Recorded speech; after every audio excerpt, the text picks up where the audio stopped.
जी, hello दोस्तों, मैं हूं कमर चीमा। उम्मीद है आप लोग ठीक होंगे। दोस्तों, भारत के एयर चीफ जो हैं उन्होंने कहा है कि जो तेजस एयरक्राफ्ट की 40 जहाज़ों की जो डिलीवरी थी वो डिले है। टेक्नोलॉजिकली डिलेड है। वो कहते हैं बेसिकली जो लफ्ज़ उन्होंने बोला, उन्होंने कहा technologically delayed is technologically denied.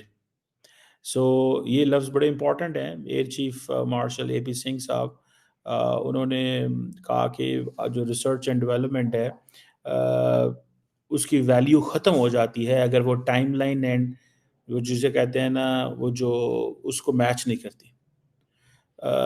सो इस चीज़ को देखने की ज़रूरत है। ठीक है जी। सो ये जो इंडियन एयर चीफ का ये बात करना ज़ाहिर बात है, ये बड़ी इम्पोर्टेंट चीज़ है इस सेंस में कि इंडिया के लिए 2 कहते हैं जी कि उनके बड़े कॉम्पिटिटर हैं, चाइना है, पाकिस्तान है। और R&D के हवाले से वो कह रहे हैं कि शायद रेलेवेंस लूज़ कर रहे हैं, ठीक है जी। और ये जो तेजस फाइटर एयरक्राफ्ट जो हैं उनकी डिलीवरी ना हो पाना, जिसे वो कहते हैं ना प्राइवेट पार्टनरशिप चाहिए, डिफेंस प्रोडक्ट्स के अंदर ज़्यादा पैसा चाहिए, ठीक है जी। वो एक बेसिकली जिसे कहते हैं ना ये एयर चीफ का खुल के इस हवाले से बोलना, इंडियन एयर चीफ का खुल के हवाले से बोलना बड़ी बात है। सो वो कहते हैं जी कैपेसिटी बड़ी इंपॉर्टेंट चीज़ होती है and we have to have a capacity. और प्रोडक्शन एजेंसीज जो हैं उनको ज़्यादा इन्वेस्ट करने की ज़रूरत है। मैन्युफैक्चरिंग जो प्रोसेसेस हैं उनको इंक्रीज़ करने की ज़रूरत है। स्पीड, स्किल, मैन पावर, बहुत सारी चीज़ों को वो करने की ज़रूरत है। वो कहते हैं जी कि जो तेजस जहाज़ हैं, फाइटर जेट्स हैं, वो हमने 2016 के अंदर इंडक्ट करने शुरू कर दिए थे।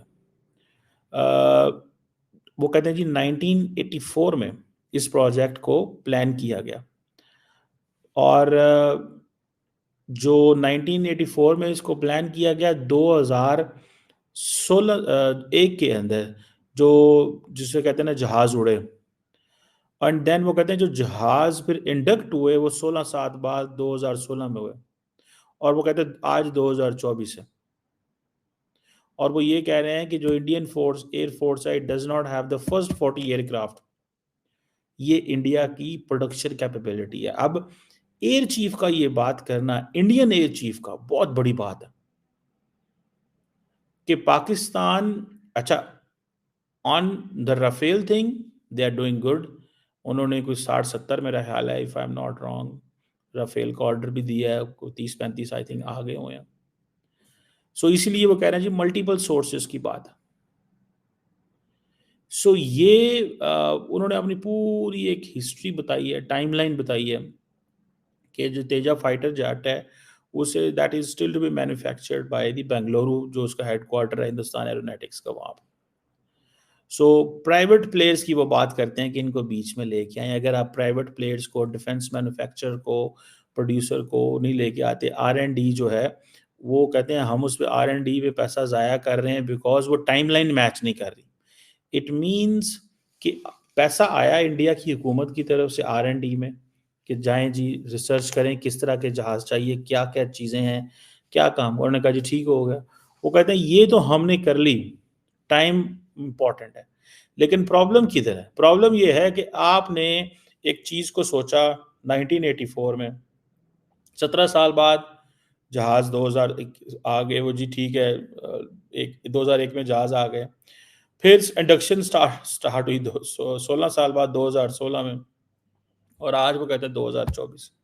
सो वो कहते हैं जो R&D 1984 की थी, R&D 2001 की है, R&D 2016 है, अब तो चीज़ें बदल गई हैं। तो आप ये तो नहीं कह सकते कि जो 84 में चीज़ सोची 1984 में वो 2026 में भी चलेगी। सो इट मीन्स कि 25 और 16 17 साल जो हैं ये 40 साल ऑलमोस्ट वो कहते हैं 40 साल इस चीज़ में लगा दिए। सो वो कह रहे हैं कि बेसिकली या फिर इसमें ये होता है जो मैं समझता हूँ कि हर गवर्नमेंट के अंदर जो डिफरेंट ग्रुप्स होते हैं, डिफरेंट अदारे होते हैं, डिफरेंट डिपार्टमेंट्स होते हैं, जो ज़्यादा ताकतवर होता है, जिसका ज़्यादा इन्फ्लुएंस होता है और जिसको गवर्नमेंट ऑफ द डे ज़्यादा सुनती है, वो ज़्यादा चीज़ें ले जाते हैं। तो I think Indian air force भी जो है वो मेरा ख्याल है इन चीज़ों को कर रही है, क्योंकि अब वो बात कर रहे हैं, मैं भी पाकिस्तान पे आता हूँ, वो कह रहे हैं जी चाइना ने 6th जनरेशन फाइटर आ गया, कि जी चाइना के पास तो 6th जनरेशन फाइटर है, जो जो तेजस है वो तो अभी, जिसे कहते हैं ना, हमें उसके पहले 40 भी नहीं मिले, और वो 6th generation stealth fighter jet बना चुके हुए हैं। ठीक है जी, उसके जो रीसेंट ट्रायल है वो कंप्लीट है, और इंटरनेट पे वो सारी चीज़ें वो पड़ी हुई हैं। This is what basically the air chief said. So वो कहते हैं जी हमें अपनी नॉर्दर्न एंड वेस्टर्न एडवर्सरी से बड़ा खतरा है, और दोनों जारी बात है, हमारी बात ये हो रही है और की बात हो रही है। ठीक है जी, और इंडियन चाइनीज़ की हो रही है कि जी वो अपनी रैपिड इंक्रीज कर रहे हैं। ठीक है जी, और वो कहते हैं चाइना का हमारा प्रॉब्लम ये है कि वो सिर्फ नंबरों में आगे नहीं है, वो टेक्नोलॉजी में भी आगे हैं। ठीक है, सो नंबर बनाना और चीज़ है, टेक्नोलॉजी होना और चीज़ है। सो ये जो जो फाइटर जेट्स हैं, जो stealth fighter jet J-20 J-35 जो चाइना ने रिकॉर्ड टाइम में बनाए हैं, and then skill 6th generation fighter जो है, ये वो समझें कि भाई this is something very important. जो मिनिस्ट्री ऑफ डिफेंस है इंडिया की, वो कह रही है कि 2025 जो है इज ईयर ऑफ रिफॉर्म्स, हमें रिफॉर्म्स करनी है, जिसमें जो जिसे, क्योंकि आपको याद होगा इंडिया के अंदर एक चीज़ चली थी कि जी हमें इंट्रॉपरेबिलिटी करनी है, CDS का ऑफिस क्रिएट हुआ, बहुत कुछ हुआ। सो जॉइंटनेस, इंटीग्रेशन इनिशिएटिव्स लेने हैं, और इस्टेब्लिश करना है कि इंटीग्रेटेड थिएटर कमांड्स की बात हुई थी, और जो एक्विजिशन प्रोसेसेस हैं, प्रोसीजर्स हैं, उनको ज़रा सिंपल सिंपल करना है टाइम के हवाले से। सो फैसिलिटेट करना है टेक्नोलॉजी ट्रांसफ़र को, नॉलेज शेयरिंग को, कि कैसे defence sector and civil industry जो है इंडिया की वो काम कर सकें। सो इंडिया को वो समझते हैं कि हमें as a credible partner, export partner जो है वो दुनिया का तब बन सकता है जब R&D मैच करेगी टाइमलाइन को, और हमारे पास लोग मौजूद होंगे। सो जो इक्विपमेंट मैन्युफैक्चरिंग का जो चीज़ें हैं, नॉलेज है, उसको R&D के साथ इंटीग्रेट करना बड़ा ज़रूरी है। बात तो उनकी सही है कि अगर ये तुम लोग नहीं करोगे, ठीक है जी, तो अब कैसे चीज़ें चलेंगी। कि इंडिया ने तकरीबन, जो इंडियन एयरफोर्स है उसने 83 तेजस जहाज़ जो थे उसको ऑर्डर दिया हिंदुस्तान एरोनॉटिक्स लिमिटेड को। जो इनकी डिफेंस एक्विजिशन काउंसिल है भारत की, उन्होंने इन चीज़ों को क्लियर भी कर दिया। और ये जो तेजस जहाज़ में प्रॉब्लम क्या आ रही है कि इसमें लगने थे general electric F404 fighter jet engine लग रहे थे, वो उन्होंने दिए नहीं है। पहले उन्होंने कहा देंगे, फिर उन्होंने डिले कर दिया। फिर उन्होंने अपने जो इंडिजिनस माँ के 1A फाइटर एयरक्राफ्ट स्क्वाड्रन है, वो ही उन्होंने कर लिया, अपने साथ मिला लिया। ये चीज़ इंडिया के, अच्छा एक बात बताऊँ, इंडियन एयरफोर्स जो है ना वो थोड़ी बड़ी बोल्ड है। वो बोल्ड किस तरह, मैं बताता हूँ आप। माजी में भी आई थिंक उस वक्त जो फॉर्मर CDS थे, मुझे उनका नाम ज़हन में नहीं आ रहा, जो फर्स्ट CDS थे, आर्मी चीफ से CDS बने, जो अनफॉर्चुनेटली एक हेलीकॉप्टर के हादसे में अपनी जान खो बैठे। तो उन्होंने भी ये कहा था कि भाई एयरफोर्स जो है ना ये सपोर्टिंग आर्म है। तो उस वक्त के एयर चीफ ने कहा नहीं, ये सपोर्टिंग आर्म नहीं है, ठीक है, आप हमें इस तरह ना ट्रीट करें। अब इंडिया, अब वो जो कहता है जी कि वेस्ट एंड नॉर्थ हमारा हम बड़ा परेशान है, इंडियन एयरफोर्स कह रही है वेस्ट एंड नॉर्थ हम बड़े परेशान हैं। उसकी वजह यह है कि पाकिस्तान वो कह रहे हैं कि जी J-35 की डील ली है, स्टेल्थ फाइटर जेट जो है वो, और पाकिस्तान दुनिया का वाहिद मुल्क है, फर्स्ट मुल्कों में से है जो जहां पे ये चीज़ जो है वो आ रही है। This is what I understand. ठीक है, वो कहते हैं कि भाई ये स्टेल्थ 5th जनरेशन जो जेट है ये पाकिस्तान को मिल रहे हैं। J-10C I think J-20 already आ चुके हुए हैं। पाकिस्तान ने प्रोक्योरमेंट प्रोसेस शुरू कर दी है। मुझे लगता है पाकिस्तान की ये अप्रोच है कि हम अगर बनाने में लग पड़े तो बड़ा टाइम लगेगा। आपने एक जहाज़ बना दिया जेट, क्या नाम है उसका, JF-17 थंडर, बस that's it, it's good, thunder बना दिया। अब वो जहाज़ अगले दिन हमने अज़रबैजान को आई थिंक बेचे हैं, नाइजीरिया को बेचे हैं, और भी कहीं दुनिया में मेरे ख्याल है बेचे हैं, कोई पता नहीं किधर किधर।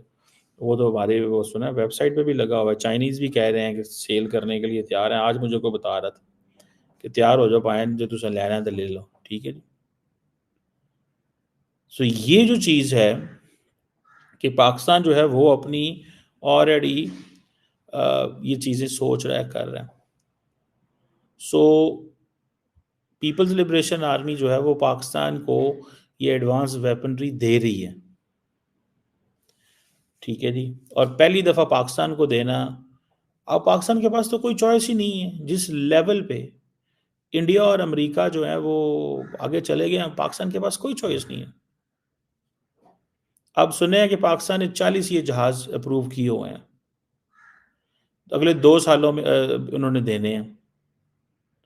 अब हमारे F-16 हो या फ्रेंच मिराज जो फाइटर जेट्स थे वो पुराने हो गए हैं, उनका वो नहीं है, ठीक है जी। और पाकिस्तान ने अपनी ऑलरेडी जो J-31 स्टेल्थ फाइटर जेट है, J-31 और J-35 की ट्रेनिंग शेनिंग शुरू हो चुकी हुई हैं, ठीक है जी। सो पाकिस्तान के जो मौजूदा एयर चीफ हैं उन्होंने काफ़ी ज़्यादा बुनियाद रखी है। उन्होंने वैसे ये J-31 स्टेल्थ फाइटर और J-35 दोनों की बुनियाद इन्होंने रखी है। बड़े इनको 1 साल की एक्सटेंशन भी दी गई थी इन एयर चीफ को। And then he is lucky enough कि हुकूमत ने कानून बदल दिया है कि नो एवरी सर्विसेज चीफ जो है उनका टेन्योर जो है वो 5 साल होगा, पहले 3 साल था, अब उन्होंने बढ़ा के उसको 5 साल कर दिया, ठीक है जी। सो ये एक चीज़ जो है वो सामने है। सो ये आप समझ लें कि जिसे वो कहते हैं ना कि अब पाकिस्तान तो एक बिल्कुल क्लियर शिफ्ट ले रहा है, और ना हमें अमेरिका कुछ देता है, ना हमें कोई फ्रांस देता है, ना हमें कुछ और देता है। ज़ाहिर बात है वो कहते हैं जी आप चाइना के दोस्त हैं, हम आपको कुछ नहीं देंगे। तो शुक्र करें पाकिस्तान जो है ना, इसीलिए तो पाकिस्तान के बारे में कहा जाता है कि जी ये अब चाइनीज़ ब्लॉक के बंदे हैं, ये अब चाइनीज़ ब्लॉक के बंदे हैं। लेकिन इंडिया को ये कोई नहीं कहता वो चाइनीज़ ब्लॉक है, वो उनको एंटी चाइना ब्लॉक का कहा जाता है, ठीक है जी। So for Pakistan it's good, at least Pakistan has an access. Pakistan के पास देखें एक्सेस है। लोग कहते हैं जी ये आपकी, ये क्यों आप इतने जेट्स खरीद रहे हैं, ठीक है जी, आप क्यों इतने जेट्स खरीद रहे हैं भाई? जेट्स पाकिस्तान ने क्या खरीद रहे हैं जेट? कहाँ पे इंडिया के पास जो है वो उसकी जो कैपेबिलिटी है वो इस लेवल पे है, ठीक है जी। ये डिसॉल्ट राफेल आ रहे हैं उनके पास, अमेरिकन कह रहे हैं F-16 लो, वो इंडियंस F-16 लेते नहीं हैं, वो कहते हैं F-35 दो, वो F-35 के उनको नज़दीक नहीं आने देते, ठीक है जी। मैं इसराइलियों को उन्होंने दिए हुए हैं। सो पाकिस्तान के पास कोई रास्ता ही नहीं है। और जाहिर बात है हमारे पास एक ही प्रॉब्लम है, रिसोर्सेज नहीं। इंडिया के पास रिसोर्सेज बहुत हैं। वो जहाज में वो जब उन्होंने दिल करना होता है, उन्होंने मेरे ख्याल है अगले पिछले कितने सालों में को 20 अरब डॉलर लाता है, टक टक टक 20 अरब डॉलर लगा दिया उन्होंने, 20 अरब डॉलर लगा दिया उन्होंने। 20 अरब डॉलर इंडियंस ने सिर्फ अमेरिका से असला खरीदा है। तो आप इमेजिन कर लें कि हम कहाँ खड़े हैं। हमें फिर वो एक ही चीज़ है, ठीक है जी, आयरन ब्रदर्स, वो क्या कहते हैं, आयरन ब्रदर्स, ये पाकिस्तानी फिर खुश हो जाते हैं। अगर पाकिस्तान के पास ये भी एक ना ना हो, ये आयरन ब्रदर वाली गेम भी ना हो, तो हमारा, हमें तो दुनिया में कोई कुछ ना दे। लेकिन इंडिया सारी बात है वो उसमें एक वो आ गया है, इस चैलेंज के अंदर आ गया हुआ है कि यार इनको हमें कुछ ना कुछ देना है, चैलेंज देना है चाइना को। ये सो इंडियन एयरफोर्स जो है वो सोचती है, इंडियन एयरफोर्स सोचती है कि यार ये इन्होंने किया क्या, हमारी गवर्नमेंट ने हमारे साथ क्या किया है, हमारी गवर्नमेंट ने हमारे साथ क्या किया है। 1984 का प्रोजेक्ट है, 40 एयरक्राफ्ट नहीं मेरे पास आए, प्रोडक्शन कैपेबिलिटी है नहीं है।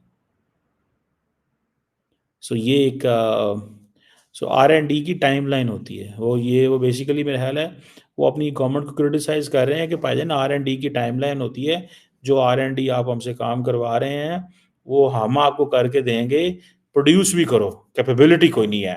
I think this is what he is highlighting कि आप R&D की रेलिवेंस खत्म हो जाएगी अगर आप उसकी टाइमलाइन नहीं मैच करें। आप देखें अगर इंडिया चाइना 6th जनरेशन पे है तो पिछलियां जनरेशन आ गई हैं,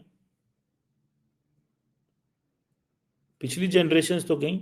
अब जारी बात है कौन है F-16, वो एयर चीफ सही बात कर रहे हैं, वो इसलिए कि अगर अमेरिकन इंडिया को कहते हैं F-16 ले लो, एफ वो कहते हैं नहीं लेना। अभी मैं हाल ही में पता नहीं इंडिया के अंदर कोई एयर शो था या क्या था, तो अमेरिकन आए हुए थे वहां पे, तो उन्होंने कहा कि हम तो कहते हैं इंडिया से F-16 ले लो। इंडिया ने, वो पंजाबी कहते ने गल ही नहीं खोली, उन्होंने सॉरी की क्या है जे इधर मुंह कर लिया, just to give a message के पायदन सॉरी हम नहीं ये ਅਸੀਂ ਇਹ ਕੰਮ ਨਹੀਂ ਕਰਦੇ, ਸੁਣਦੇ ਹੋ, ਸਾਨੂੰ ਹੋਰ ਚੀਜ਼ਾਂ ਚਾਹੀਦੀਆਂ। So that is what is important. Let's see how it goes.